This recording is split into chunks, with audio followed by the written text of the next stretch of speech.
I was watching TV in the family room. My son-in-law walked in and switched it off. "Go to your room, old woman. This living room is mine now."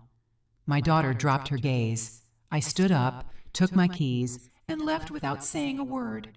The next day, a man in a crisp suit appeared at the front door. He rang the bell. "Welcome to my channel. I share new life stories here every day, and I'd really appreciate it if you hit subscribe and liked my video. Now let's jump back into my story. I'm sure you'll love it if you keep listening till the end." That evening, the remote control clicked, and silence hit the family room like a gunshot.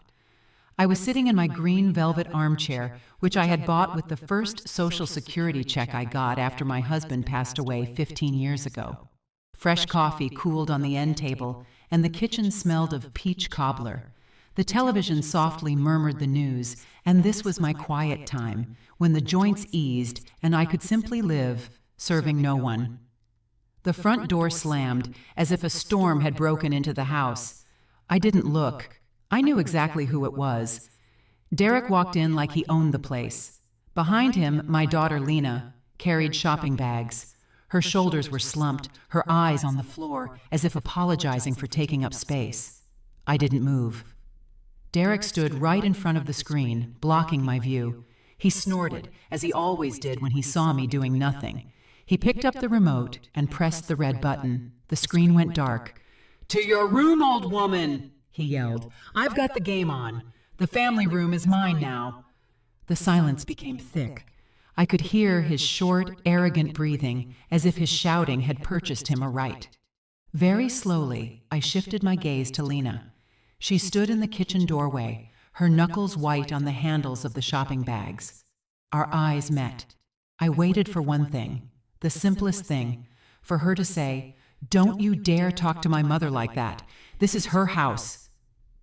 Lena lowered her head and started adjusting a bag, as if something had shifted inside.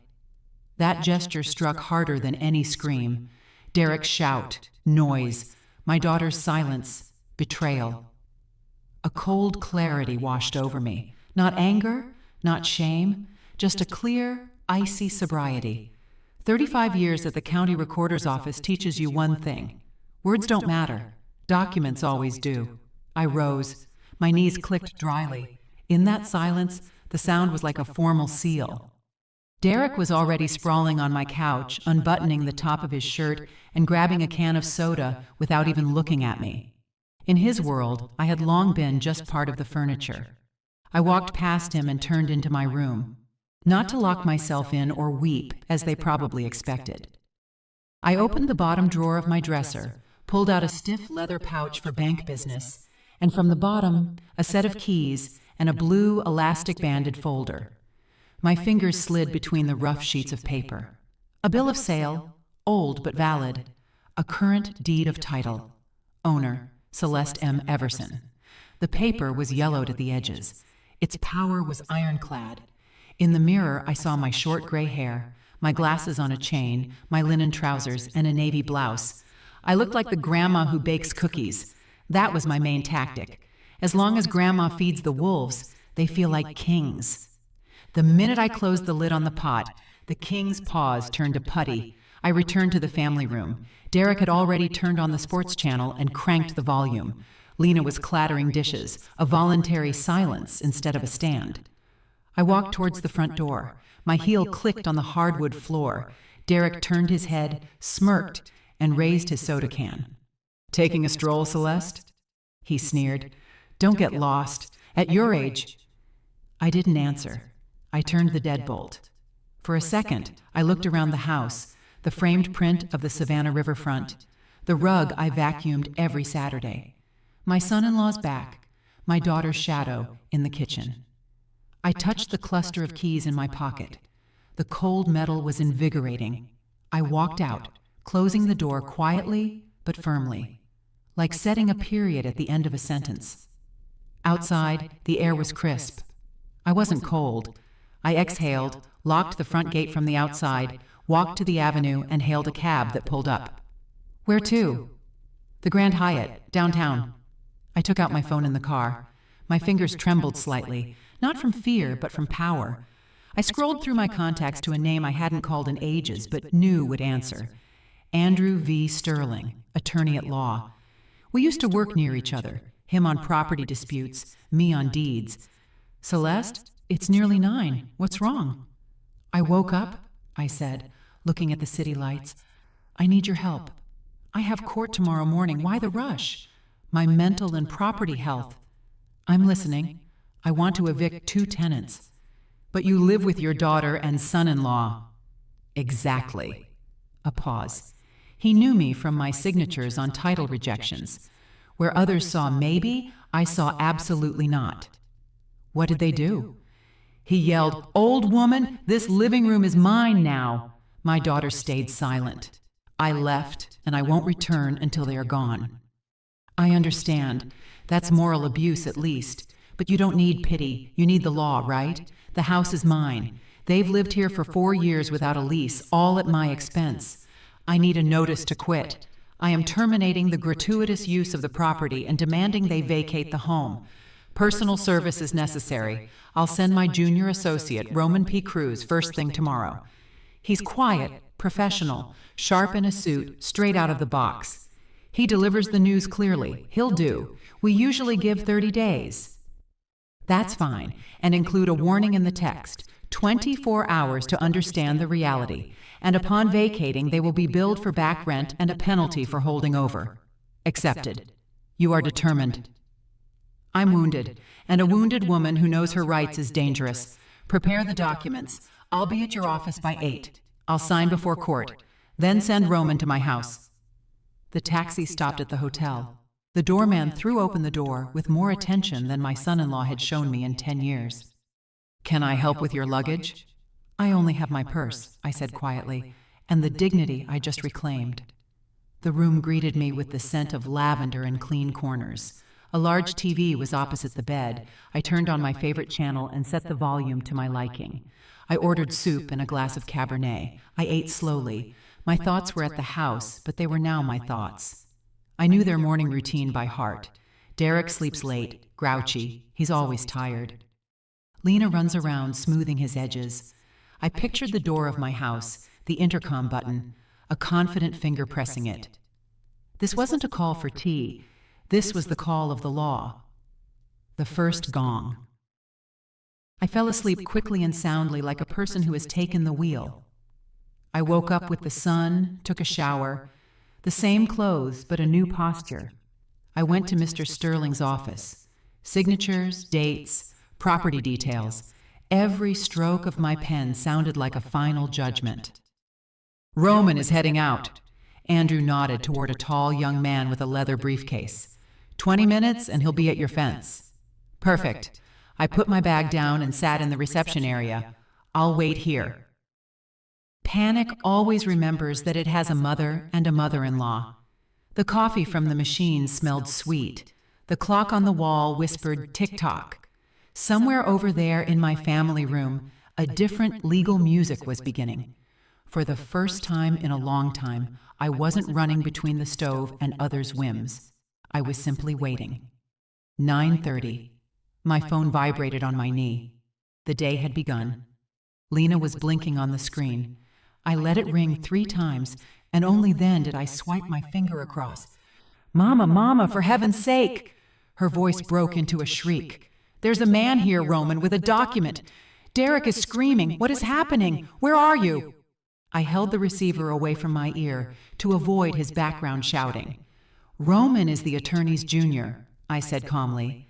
"Ask your husband to lower his voice. Take the notice, read it aloud, and tell Derek, the old woman is unavailable for screaming today." But it says, "Eviction notice, 30 days. Mama, have you lost your mind?" Lena, for the first time in years, I am completely sane. Read the paper. Do what it says. The fewer screams, the better. I hit end call. The small red button returned silence to me as easily as flipping a switch on a bedside lamp when I was a child. The office door opened slightly. Andrew V. Sterling peeked over his glasses. "Daughter?" I nodded. "The show has opened on schedule." Roman served the papers. "We have the signatures and the attachment inventory. Now we wait." I settled into the reception chair. The vending machine coffee smelled like caramel. The clock on the wall whispered, tick-tock. I looked at the hands, but wasn't thinking of time. I was thinking of how for 4 years I had shrunk myself in my own house to the size of a footstool so as not to disturb their moods. How I ate the burned edges of pie, leaving the center for the king of the living room. How I watched TV shows with headphones so as not to interfere with their conference calls. How I paid triple the utility bill and stayed silent. I opened my purse and pulled out a sheet folded into quarters, a pension statement, the lifetime payout from my banker husband, a couple of stable investment accounts. The figures stood neatly, like soldiers.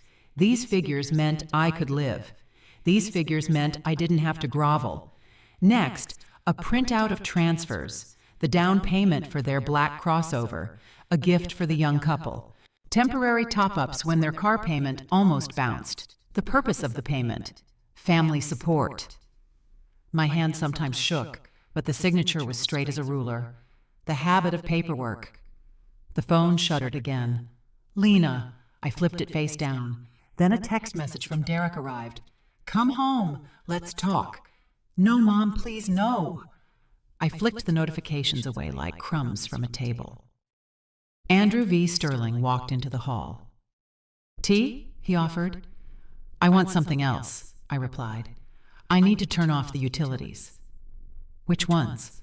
Everything in my name. The fiber optic internet, the cable with the sports package, the landline, and the supplementary card Lena uses for groceries. Not to cancel, but to suspend. I can reactivate them when the house is mine alone again. He smirked. That will be felt. Yesterday was painful, I said. Today is merely felt. They are different things. I took a small notebook from my purse.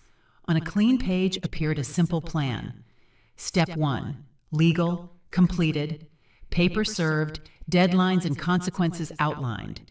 Step 2, financial, turn off the taps. Let the king of the living room learn the price of his kingdom.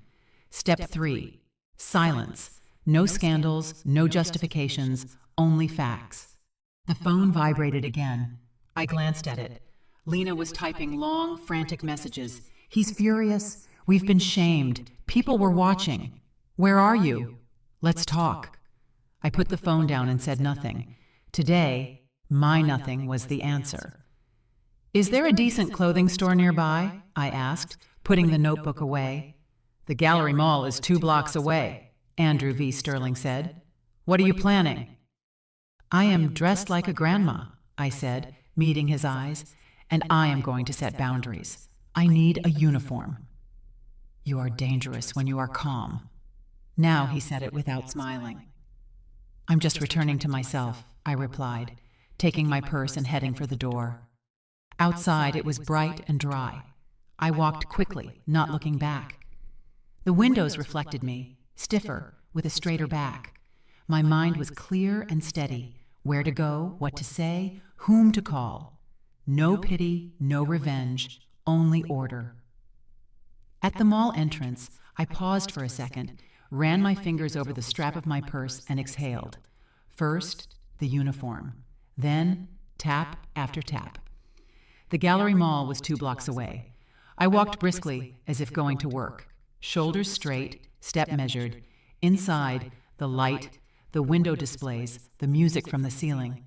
In the classic clothing department, I was met by a consultant with a name tag that read Jenna.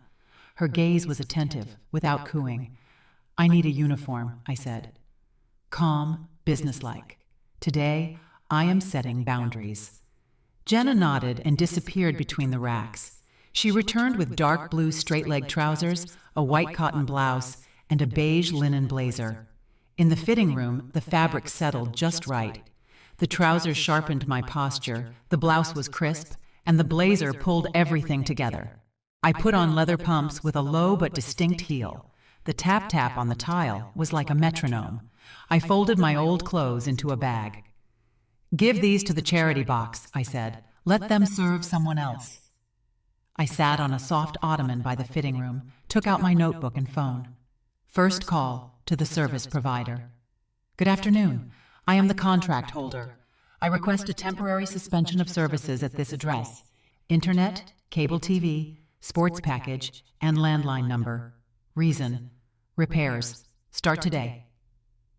The operator read the required warning. The signal would be disconnected within 2 hours. Discounted monthly fee confirmed. Second call to the bank.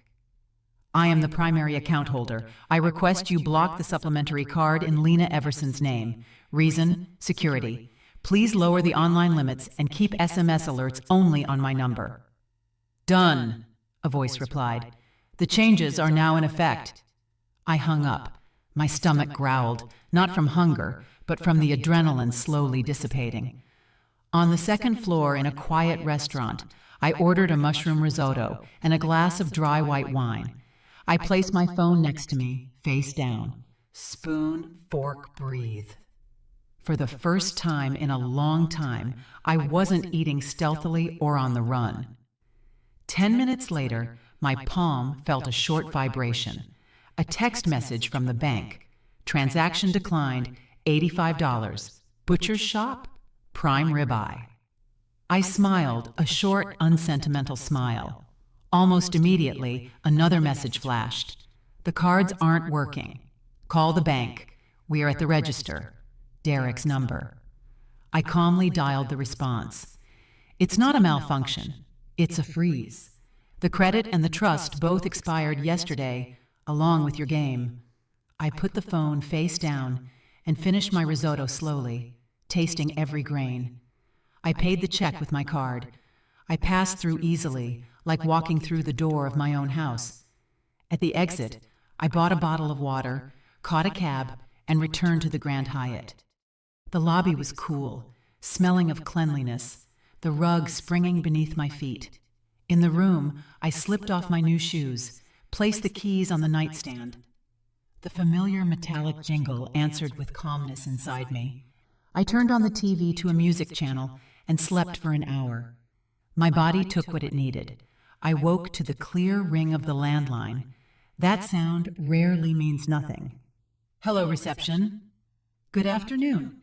Your daughter is in the lobby. She urgently asks to come up, or rather, asks you to come down. She says it's urgent. I looked at the clock. The perfect time for a clear conversation without midnight hysterics. I washed my face, smoothed my hand over the lapel of the beige blazer, and adjusted the chain on my glasses. The same woman looked back at me in the mirror, but her spine was straighter. Tell her I'll be right down, I said calmly, and hung up. I took the keys from my purse. Today, they jingled differently, like the bells on a door behind which order has long been waiting. I inhaled deeply, pressed the elevator button, and stepped inside. Lena was waiting for me downstairs, and not just her. The elevator doors slid open softly. In the Grand Hyatt lobby, Lena paced between the couches. Her blouse was wrinkled, her bun messy, and there were shadows under her eyes. She saw me in the beige blazer, and it was as if she had walked into glass. She stopped. Mama. She stepped forward and froze 2 steps away, blocked by my gaze. What is all this? The internet is dead, cable too. The card won't go through. Derek is losing it. Where are you? Let's go home. Enough with the drama. Sit down, I pointed to an armchair. We are in a respectable place. We will speak calmly. She obediently sank onto the edge, clasping her hands. Mom, let's talk like family. She switched to a soft, placating tone, the one people use with children and the elderly. He just had a bad day yesterday, but he already texted you, apologizing. Let's go. I'll make tea. We'll talk it through. I am not offended, Lena, I said evenly. I have made a decision. The house is mine. You have lived here for 4 years without a lease. I am giving you 30 days to move out. As of today, 0 utilities. This is not revenge. This is order. But he has to work, she flared up. He has calls, deadlines. You are ruining his reputation. Let him work from a co-working space, from a cafe, or from his mother's house, I countered. The internet, the TV, and the supplementary card were paid for by me, not anymore.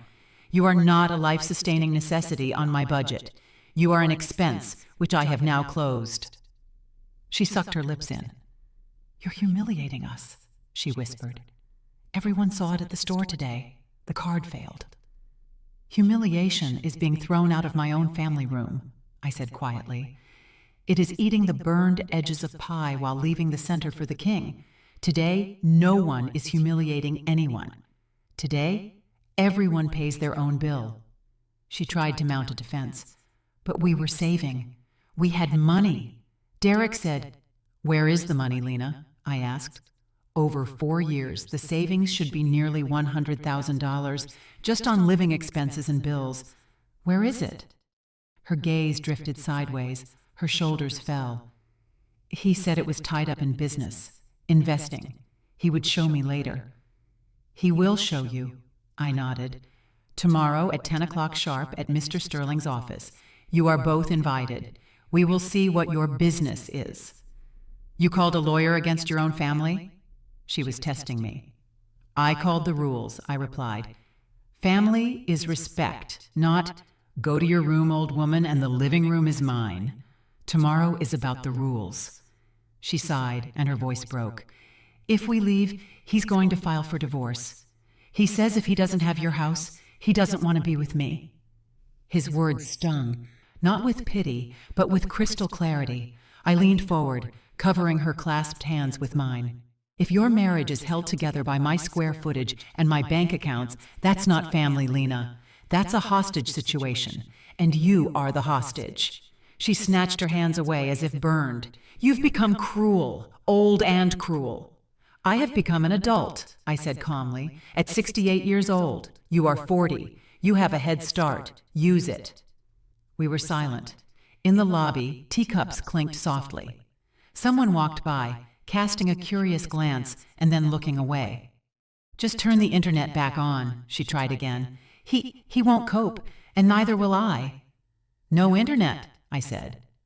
"But your voice is fine. Tomorrow we talk at the attorney's office. Today, silence." Lena stood up, adjusted the strap of her purse, searched my face for my former softness, and didn't find it. She backed toward the exit. "I'll be there." She tossed over her shoulder. "Be there at 10 sharp," I nodded. She left quickly. I watched her go, and only then did I feel the tension drain out of me. Not a loss of strength, but a normalization of breath. I took the stairs up. I needed the walk. In the room, I turned on the desk lamp and opened my laptop. A message was blinking in my inbox from Andrew V. Sterling. "Celeste, notice served. Derek's corporate lawyers have confirmed receipt. He's been sending internal emails pressuring you. The director was copied. Reprimand likely. Negotiations tomorrow at 10 o'clock sharp. Both will attend. Sincerely, A. V. Sterling." I closed the lid. Haste is the sister of fear. The king of the living room was already making mistakes. I opened my phone, scrolled through the settings, and turned off the family location app, the same one Derek had installed for my safety years ago. "Geolocation access prohibited," flashed on the screen. Good. My dot on the map belonged to me again. I took the keys out of my purse and spilled them onto the nightstand. The metal jingled cleanly like a new password. Outside, the light stretched along the avenue. The air conditioning hummed steadily. I sat on the edge of the bed and felt it. Order inside. Not victory, not euphoria, just order.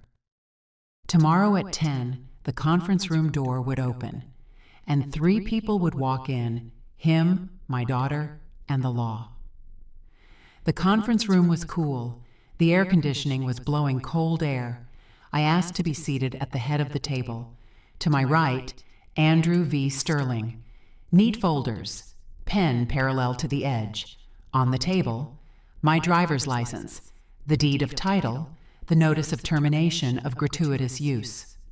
My armor today was simple: a beige blazer, a direct gaze, and paper. The door clicked. The paralegal murmured, "They're here." Derek stumbled in first. His usual arrogance was faded. A wrinkled shirt, his tie loose like a noose, dark circles under his eyes. Behind him, Lena clutched her purse to her chest, her eyes glued to the floor. "Please be seated," Andrew V. Sterling said with his baritone, like a judge's gavel. I'm not here for a greeting, Derek snapped immediately, pulling out a chair. Enough with the show. We've lived there for 4 years. We have rights. I looked over my glasses.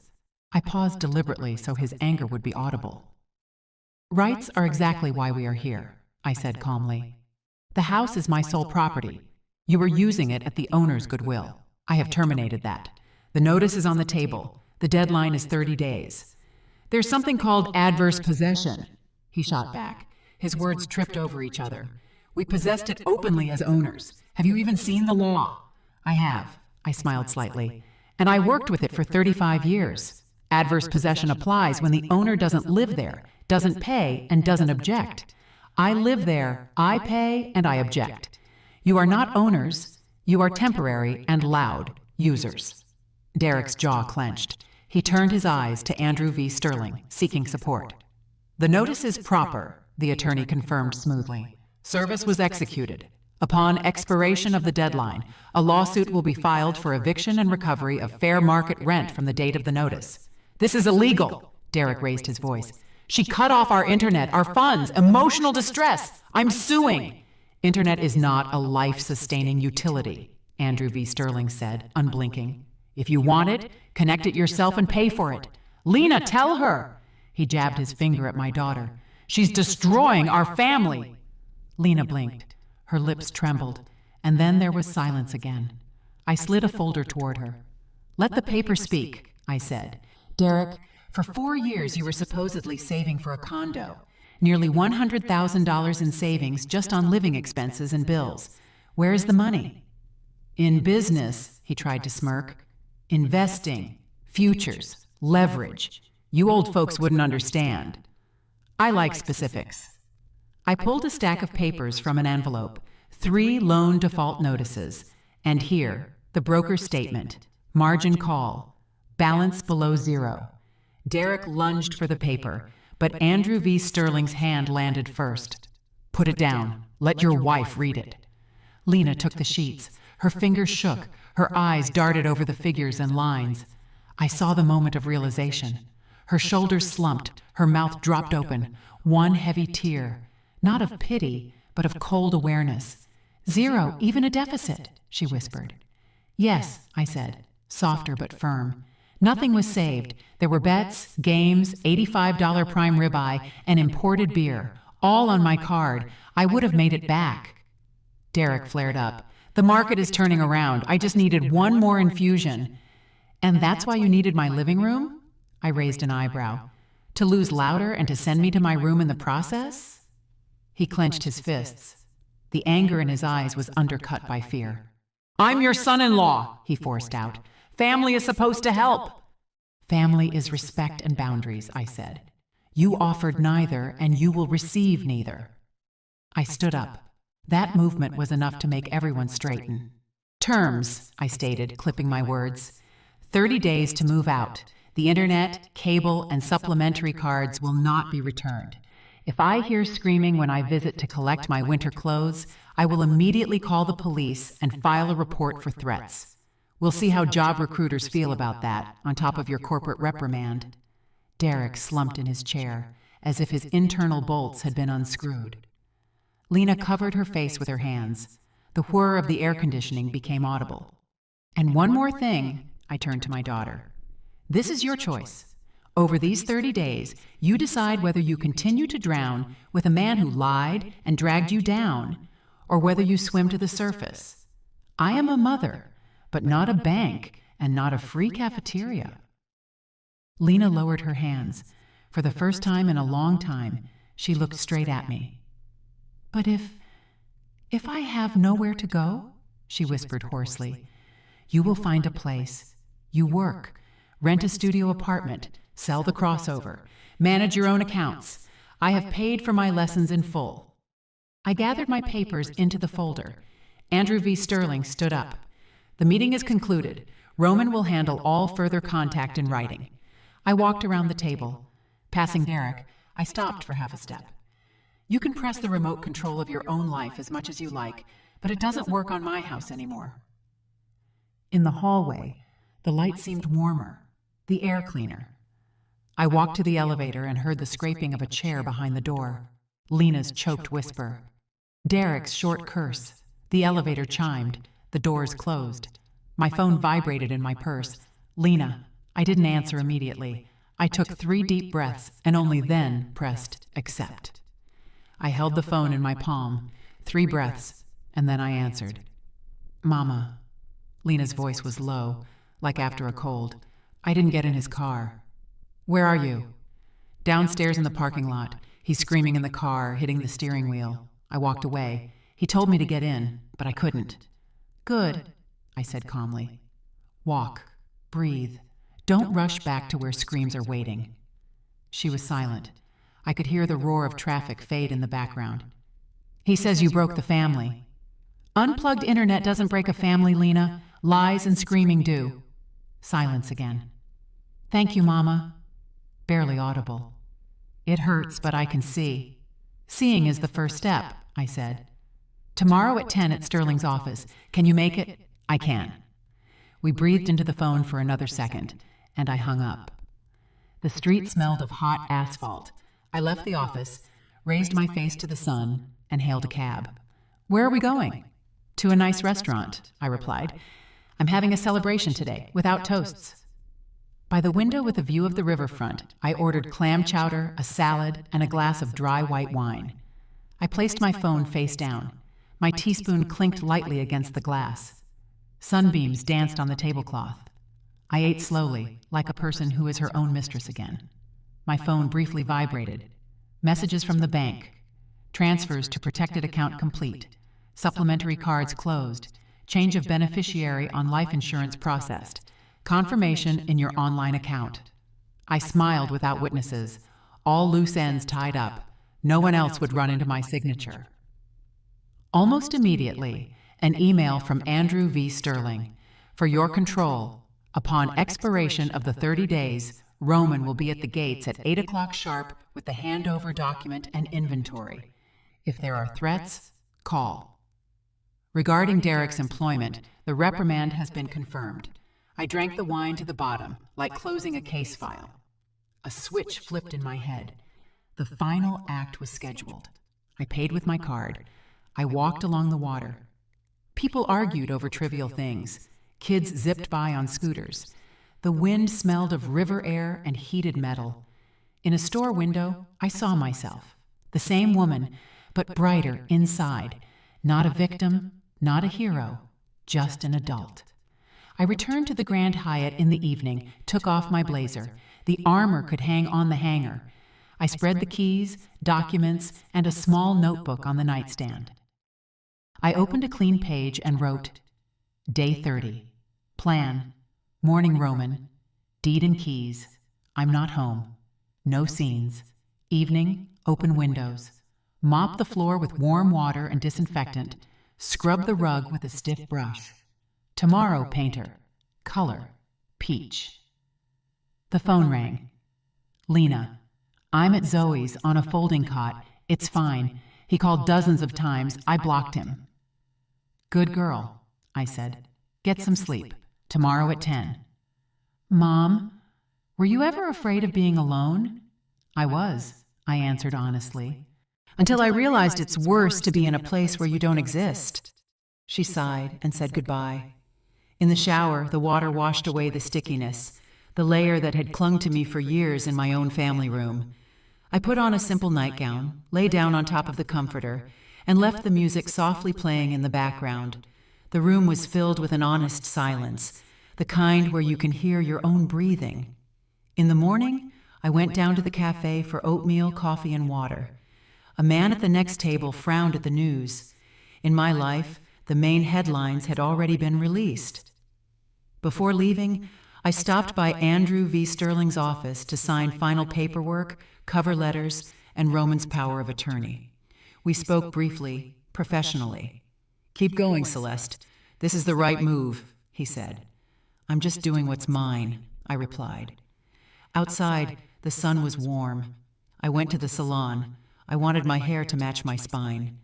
The stylist quickly trimmed the tired ends. The gray gleamed like pure silver. In the mirror, the same face, but the gaze was no longer waiting for someone else's decision. It was the gaze of a person with the keys in her own pocket. At an intersection, I stood at a red light and smiled. It was so simple when the rules were followed, on the road and at home.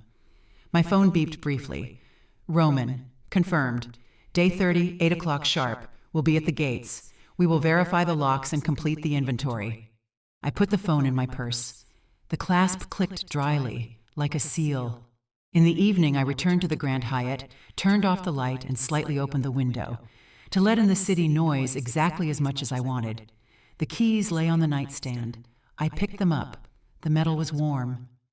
The next day, day 0. He would enter my house, not with a shout, but with the screech of a moving truck's tires. On the 30th day, I woke without an alarm. The light in the window was even, like a sheet of paper before a signature.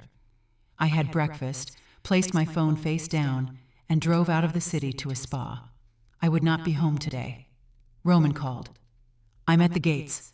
The moving truck has arrived. They're starting. Proceed by the inventory, I said. I'm available by phone. Next was water, steam, and herbal tea. I stared at the ceiling and thought of only one thing. Tonight, I will open the windows and wash the floor. That's all. At 11, my phone briefly vibrated. Derek made noise, but he signed. Keys handed over, inventory completed, a couple of holes in the walls from mounts, furniture marks, locks intact. 12:30, they are gone. I put the phone back. No anger, no joy, just a fact. The end. At 2, I stopped at a hardware store. Gloves, a mop, rags, floor cleaner. On the way, I called a painter recommended by Andrew V. Sterling. Can you start tomorrow by 9? The family room and the hallway. Color, peach. We can, a man's voice replied. We'll be done in 1 day. At the gates, the key turned easily, as if the house itself had exhaled.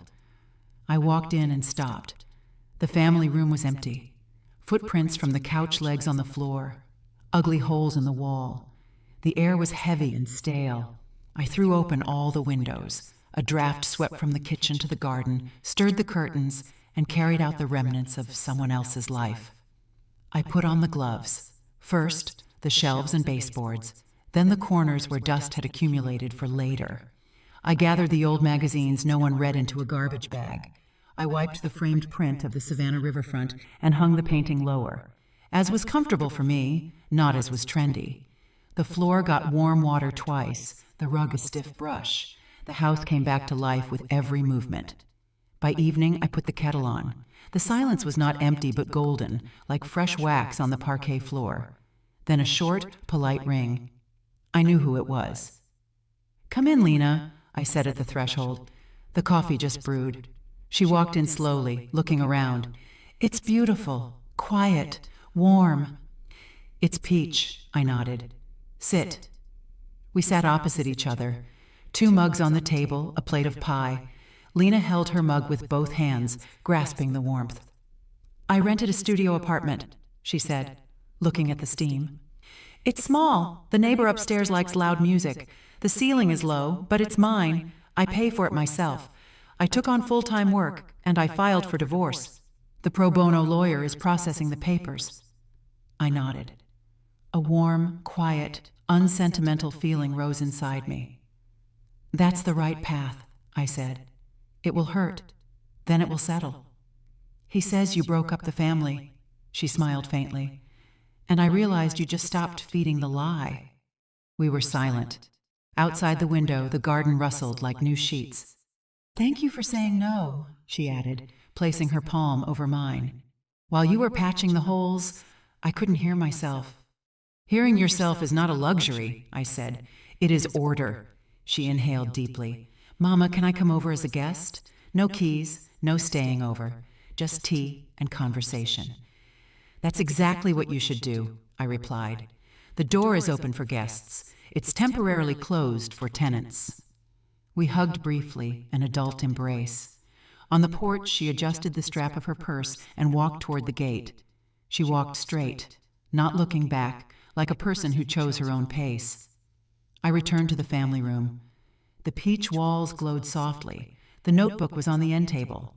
I opened a clean page and wrote, Wednesday, 4 p.m., sharp, tea with the neighbors. Topic, wills, separate accounts, passwords, bring questions, and a notebook. My phone blinked with a message from Zoe. Celeste, Betty is crying. Her son is pressuring her to sign the house over to him. Investment, Mom. I'll buy you a better one later. She's afraid to say no, afraid he'll get mad. Can we come over tomorrow? Come at 4, I typed. Kettle and papers are ready. I signed the bottom of the page and closed the notebook.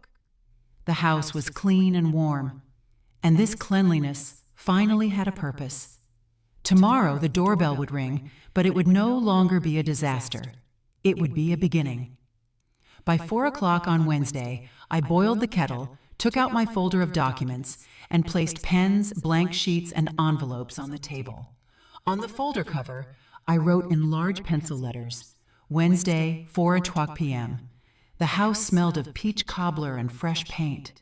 The peach walls seemed warmer than usual in the soft sunlight. Not a show, but order. The bell rang briefly.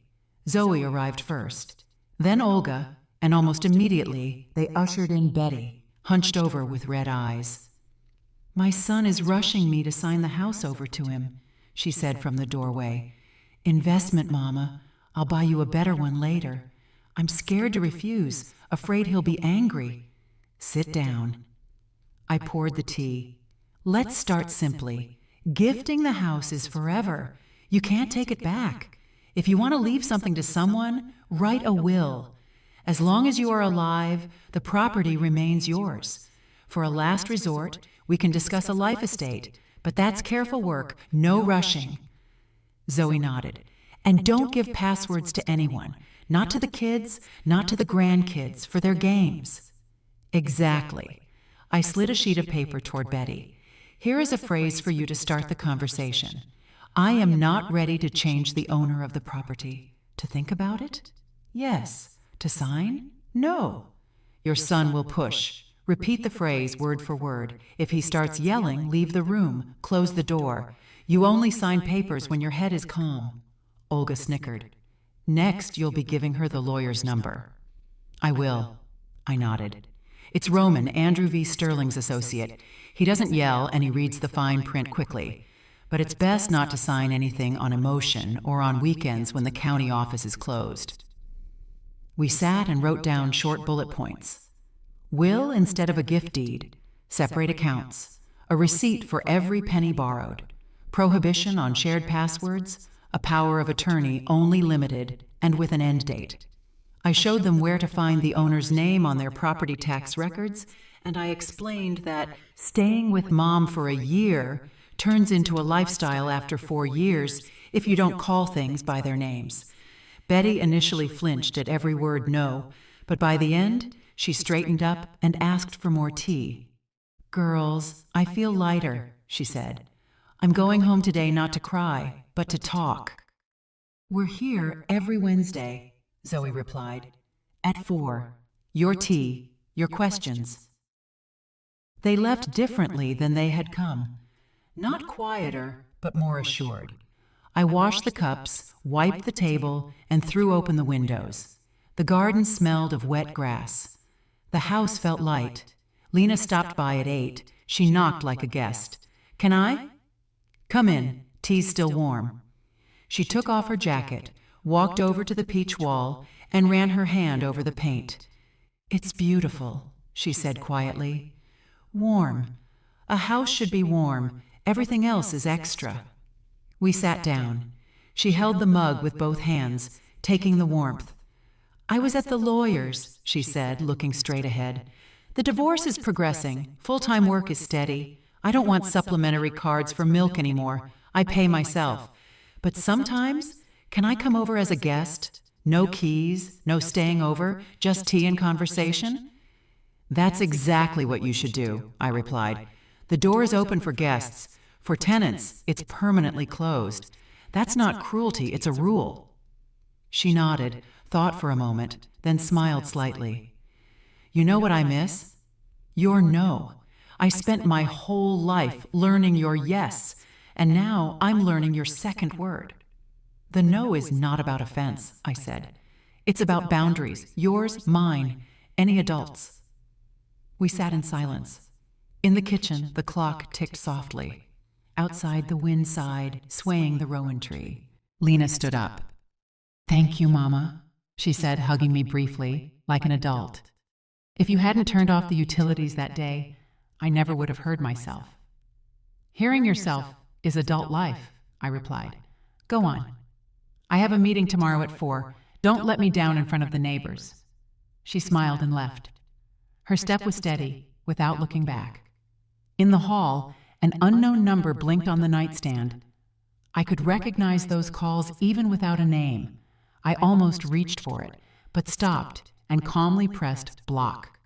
There is much news in life, but taking calls about other people's crises is not my obligation. I walked through the house, kitchen, hall, family room. My documents were neatly stacked on the shelf. The Savannah riverfront print was hung where it was comfortable for me. In my study, a clean notebook. I sat down and opened it. On the first line, I wrote, "The house, the owner's story." Not for Lena, but for myself, and for those who are still sitting in their green armchairs, afraid to pick up the remote. I wrote simply, "How fear disguises itself as care, how habit drowns out your voice, how one phrase, 'To your room, old woman,' exposes the whole scheme, how documents give you back your spine, and how unplugged internet can suddenly turn on your brain. I wrote that you cannot give away yourself or your house, not out of love, nor out of pity, that living together without respect is not family, but a hostage situation, and that a timely no saves better than 1,000 yeses."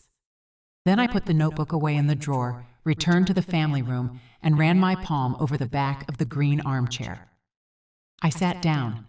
The remote control lay on the end table, the most ordinary black device. I held it in my hand. It was no longer a symbol of someone else's power, just a thing. I turned on the TV and found the music. The violin played purely, without hesitation.